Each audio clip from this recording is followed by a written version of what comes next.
Sem dúvida, tradição, empenho e fé são os pilares dessa festa religiosa que traduz as origens do povo capixaba. Quem falou com a gente sobre o caráter religioso da festa foi o músico e responsável pela preparação dos tambores da banda de Jacaranema, Sebastião Vieira Sampaio, o Xaxá. Que naquela época eles tinha negócio de botar um litro ou um garrafão de cachaça no meio da roda. Então com aquilo também foi comovendo a gente não queria aquilo ali, porque desde a hora que nós começamos a participar, a gente via que era uma coisa religiosa. Muita gente olhava isso pro outro lado, achando que é coisa de macumba, né? Mas é uma coisa religiosa, muito religiosa. Pela a gente ser católico, apostólico e romano, a gente se apega muito a São Benedito. Então, eu consegui e a Marina, nós conseguimos começar a afastar aquela bebida ali. Chegava pro mestre Sonório, dá para essa bebida ficar mais escondida? A hora que alguém quiser, porque tinha alguns elementos que gostavam de beber toda hora. Então, quando ficava bêbado, seria pior, né? A brincadeira já ia mudando, já não ia ficar mais aquela brincadeira sadia. Aí ele, não, você tá certo, vamos lá. Aí parava, quando dava um intervalo, ele falava, ó, vamos seguir o conselho do Xaxá e a Marina, por eles ser mais novos, mas eles estão observando uma coisa certa.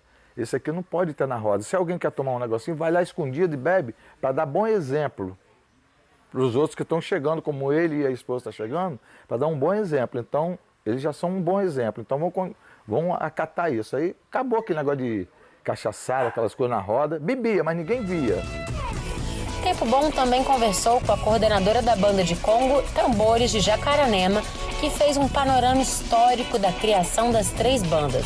Antes de 2000, existia apenas uma banda na Barra do Jucu. Então, como a gente se separou da banda, da Barra do Jucu, e aí a gente buscou o auxílio junto à banda Mestre Alcides, onde eles nos emprestaram os instrumentos, que a gente pôde estar fazendo umas apresentações com a banda Mirim, já que a gente não tinha nem mesmo componentes ainda, que muitos ficaram no outro grupo. E junto ao auxílio da banda Mestre Alcides com os meninos da banda Mirim, a gente foi conseguindo arrecadar alguns, né, questões financeiras mesmo, um dinheirinho para poder estar levando.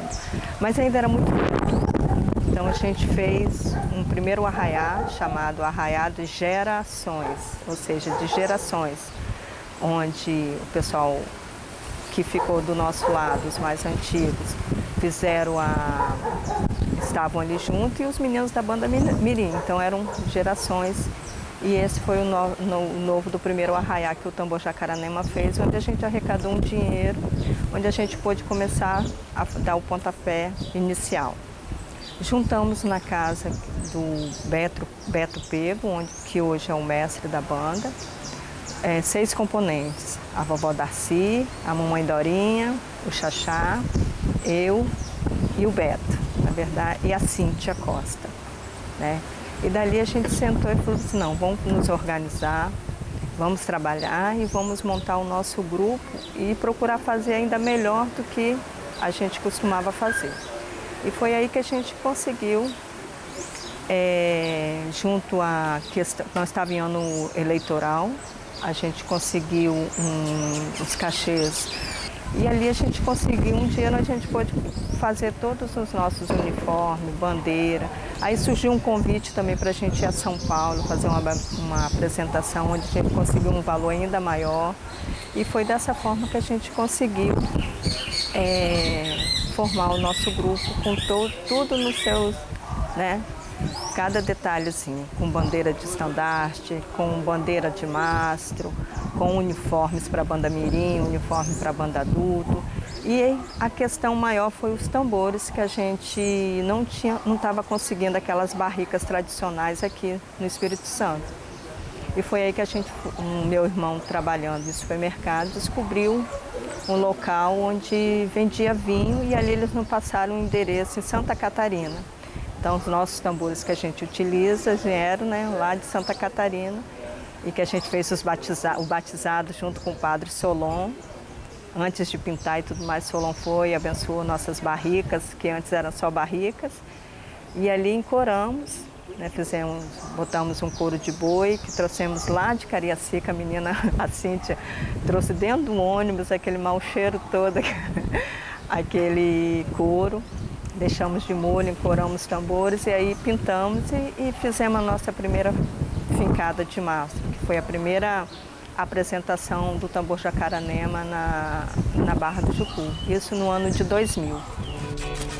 Toda banda de Congo precisa de um mestre para orientar os participantes daquilo que é permitido e proibido durante uma apresentação.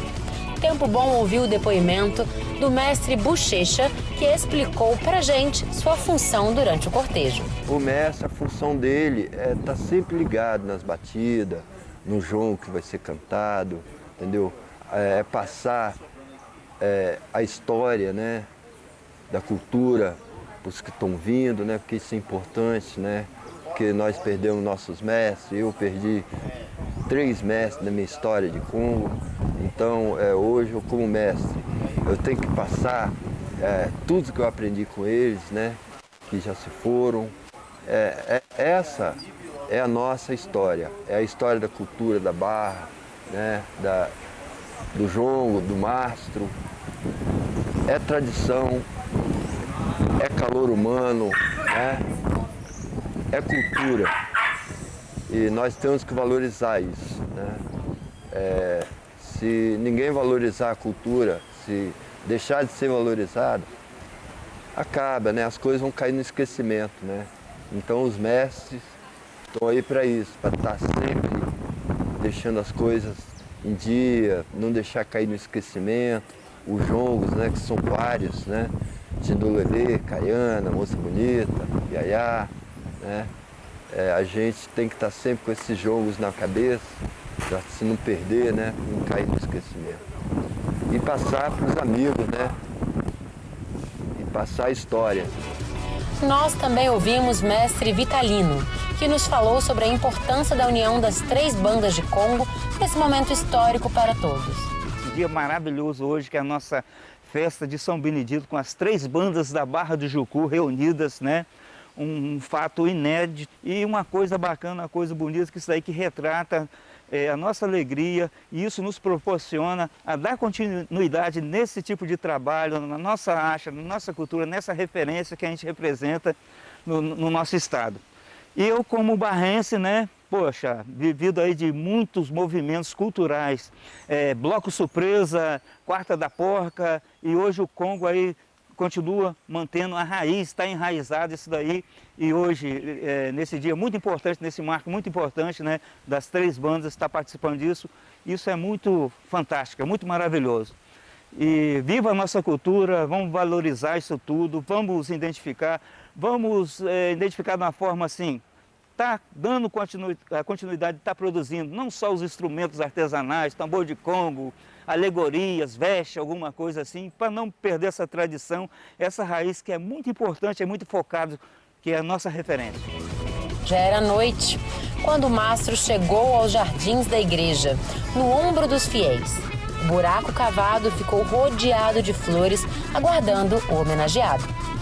A pracinha em frente à igreja, com as árvores decoradas de fitas em homenagens ao santo, se destacavam entre os milhares de fiéis.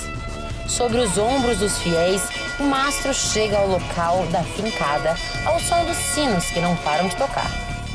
A fincada do mastro é o momento mais esperado por todos. Sobre aplausos e pétalas de flores, ele é erguido com a força dos fiéis, um momento de glória para os presentes.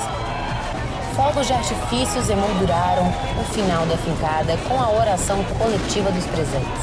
Imediatamente, os fiéis começam a se dirigir ao mastro para tocarem em mais um ato de fé. E viva São Benedito!